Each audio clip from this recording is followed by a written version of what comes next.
کس کے پاس ہے؟ کیا آپ کو نہیں پتا؟ کیا آپ پاکستانی نہیں ہیں؟ کیا آپ کو اللہ نے عقل و شعور نہیں دیا؟ آپ کس دنیا میں رہتے ہیں؟ آپ کو ایتھوپیا سے اٹھ کے آئے ہیں؟ اس ملک کے فیصلے پارٹی ان کا اس پارٹی کا انفارمیشن سیکٹری 74 ایئرز ایج، ان پر کھلے عام اسلام آباد کے اندر حملہ کرنا، اور حملہ صرف تھپڑ یا لات یا گھونسا نہیں تھا، بلیڈ کا استعمال ہونا، اور اللہ نے ان کو نئی زندگی دی ہے۔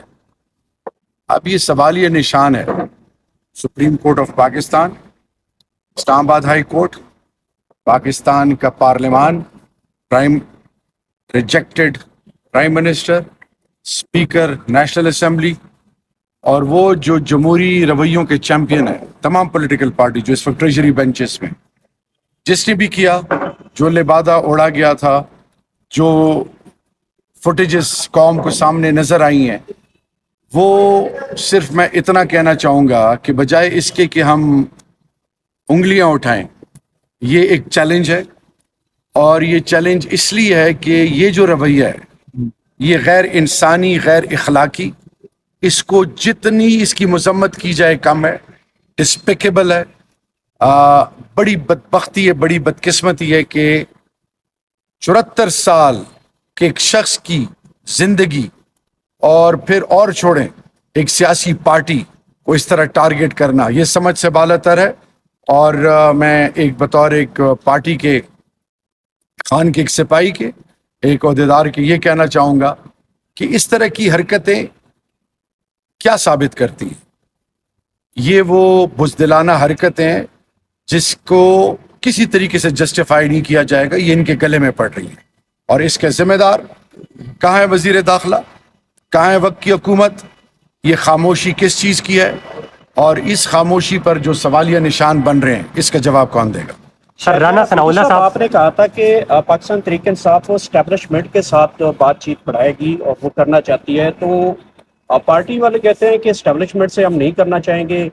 کس سے پھر آپ نے بات کی تھی کہ اسٹیبلشمنٹ کون سے فرد وید ہے جن کے ساتھ آپ مذاکرات کرنا چاہتے ہیں؟ دیکھیے جی، یہ موجودہ حکومت نے ایک شوشہ چھوڑا تھا، ایک ٹریپ تھا، ایک دھوکہ تھا کہ ہم یہ ثابت کریں گے کہ ہم بڑے جمہوری رویے رکھنے والے ہیں، ہم تو بات کرنے کے لیے تیار ہیں، اور جب یہ بات سے انکار کریں گے تو ہم کہیں گے دیکھیں جی یہ وہ لوگ ہیں جن کو سیاست نہیں آتی۔ میرا کہنا یہ تھا کہ جس دن آپ نے ان سے بات کی تو آپ نے ان کو تسلیم کر لیا، ہم تو ان کو تسلیم ہی نہیں کرتے۔ یہ تو بینیفیشری ہیں فارم 47 کے۔ ان دونوں پارٹیوں نے، پیپلز پارٹی اور پی ایم ایل این نے، پورے پاکستان سے 40 سیٹیں نہیں جیتی، تو ان سے بات کیا کرنی؟ بات کا اختیار کس کے پاس ہے؟ کیا آپ کو نہیں پتا؟ کیا آپ پاکستانی نہیں ہیں؟ کیا آپ کو اللہ نے عقل و شعور نہیں دیا؟ آپ کس دنیا میں رہتے ہیں؟ آپ کو ایتھوپیا سے اٹھ کے آئے ہیں؟ اس ملک کے فیصلے کون کرتا ہے؟ ہم نے کہا، اور میرے لیڈر نے کہا کہ ہم لعنت بھیجتے ہیں این آر او پہ، ہم لعنت بھیجتے ہیں این آر او پہ، پاکستان کے مستقبل، پاکستان کی بنیادوں کے لیے، رول آف لا اور آئین کی بالادستی کے لیے ہم سب سے بات کرنے کے لیے تیار ہیں، لیکن اس کو توڑ مروڑ کر پیش کرنا یہ بدبختی ہے، بدقسمتی ہے، یہ اس ذہن کی عکاسی ہے جو غلاموں کی سوچ اپنائے ہوئے ہیں، اور غلامی میں وہ اس حد تک گر گئے ہیں کہ انہوں نے اپنی بنیاد کھو دی ہے۔ سر میڈیا کا جو نیا ڈیفیمیشن لا ہے اس پہ آپ کیا کہیں گے جو پنجاب میں پاس کیا گیا ہے؟ جی، میڈیا کا جو ڈیفیمیشن لا پاس کیا گیا اس پہ آپ کیا کہیں گے؟ دیکھیں میری بات سنیں، آئین آرٹیکل 1 سے 40 تک بنیادی حقوق پہلی اس ملک میں سلب ہے۔ جتنی بھی یہ کوشش کریں گے زبانیں بند کرنے کی، جتنے بھی حربے یہ استعمال کریں گے، یہ اس میں کامیاب نہیں ہوں گے، کیونکہ پاکستانی قوم ایک ہو چکی ہے، وہ اپنے حقوق سے آگاہ ہو گئی، اور ان کو یہ آگاہی اللہ نے خان صاحب کے ذریعے دی، عمران خان صاحب کے ذریعے۔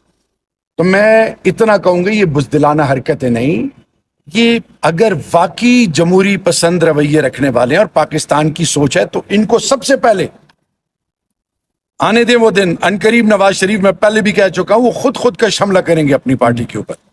ان کو چاہیے کہ یہ اگر اخلاقی جرت ہے تو یہ کرسیاں چھوڑ دیں اور یہ کہہ دیں، اگر آج Maulana Fazl ur Rehman, Mahmood Khan Achakzai, Akhtar Mengal, G D A, Pakistan کی تمام پارٹیاں خان کے موقف کے ساتھ ایگری کر گئی ہیں.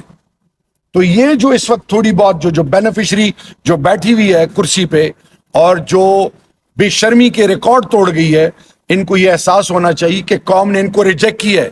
ان بے شرموں کو احساس نہیں.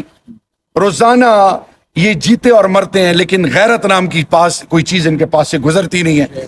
میں صرف اتنا کہنا چاہوں گا کہ ریاست تابع ہے کس کے؟ اس آئین کے جو قرآن اور سنت پہ بیس کرتا ہے. اور اس ملک کے فیصلے قرآن اور سنت کے بعد کون کرے گا؟ جمہور کرے گی, عوام کرے گی. عوام نے تو 8 فروری کو ان کو ریجیکٹ کر دیا اور پھر اس کے بعد جو گاہے بگائی یہ حرکتیں کرتے رہے ہیں.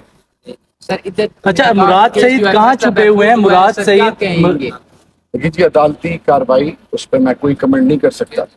انشاءاللہ میرا لیڈر صادق اور امین ہے اور یہ جھوٹے مقدمات جو بنائے وقت ثابت کرے گا کہ یہ جو اللہ اور اللہ کے محبوب کا پکا سچا عاشق ہے, وہ شخص جو ننگے پاؤں مدینہ میں اترتے تھے, اس کو اللہ نے سرخرو کیا, پاکستانی قوم کیا, پوری امت کے دلوں میں وہ دھڑکتے ہیں. اچھا یہ بتا دیں کہ مراد سعید کہاں چھپے ہوئے ہیں اور کب تک منظر عام پر آئیں گے؟ کے پی کے میں بھی آپ کی گورنمنٹ ہے, اب آپ کب تک وہ ایکسپیکٹڈ ہے؟ مراد سعید اس قوم کا بیٹا ہے. مراد سعید کو اللہ نے عزت دی ہے. مراد سعید ایک سوچ ہے, ایک فکر ہے. انشاءاللہ لیگل پروسیسز کے تھرو ہم اظہر صاحب آ گئے, باقی سب انشاءاللہ آئیں گے. اور آپ نے کیا دیکھا نہیں سینٹ کے الیکشن کے لیے وہ انہوں نے پراپر لیگل پروسیجر کو اڈاپٹ کیا ہے. اور میں یہ آپ کو بتاؤں کہ پاکستان تحریک انصاف کے تمام وہ لوگ جو آزمائش اور اضطراب میں ہم نے مقابلہ کیا ہے, اللہ نے ہماری عزت رکھی ہے.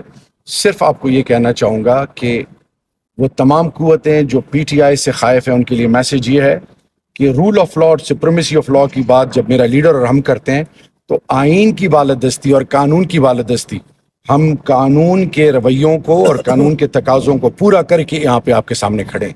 انشاءاللہ باقی لیڈرشپ بھی ان کو فالو کر رہی ہے. اور میرے رب ذوالجلال کے فضل سے سن لے میری بات, جس نے مذاق اڑانا ہے اڑا لے. انقریب خان واپس آ کے اقتدار کی اس کرسی پہ بیٹھے گا انشاءاللہ باذن اللہ بیٹھے گا اور پاکستان کی تمام محرومیاں ختم ہوگی. ابھی آپ نے اشارہ کر دیا, آپ بتائیں جی. آپ کا بھی ایک ویڈیو کلپ آیا تھا, پارٹی اختلافات کے اوپر پچھلے دنوں بڑا چلتا رہا, کیا وہ اختلافات ختم ہو گئے یا ابھی بھی کچھ ہے پارٹی میں؟ پارٹی کی مثال میری گھر کی ہے, گھر کے فیصلے ہم خود کریں گے.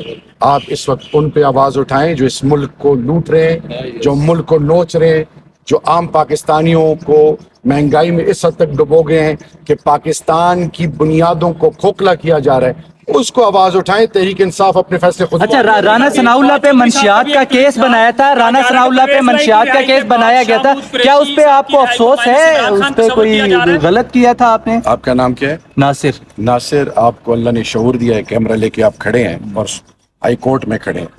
پیارے بھائی, میں ایک دفعہ پھر آپ کے توسط سے high court of chief justice of Islamabad high court, chief justice of the supreme court, general Asim Munir, D G I S I, D G M I, سب سے کہوں گا کہ پاکستان کی تاریخ کو آئیں ایک نئے سرے سے رقم کریں, اوپن انکوائری کریں.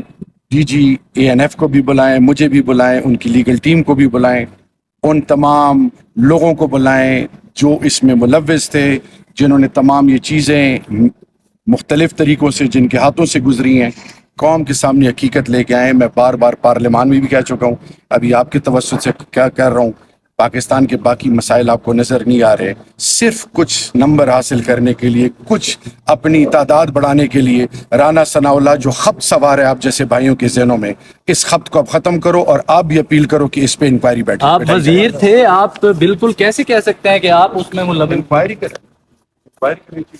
تو ڈی جی ذمہ دار ہے اس وقت کے, ڈی جی ذمہ دار ہے.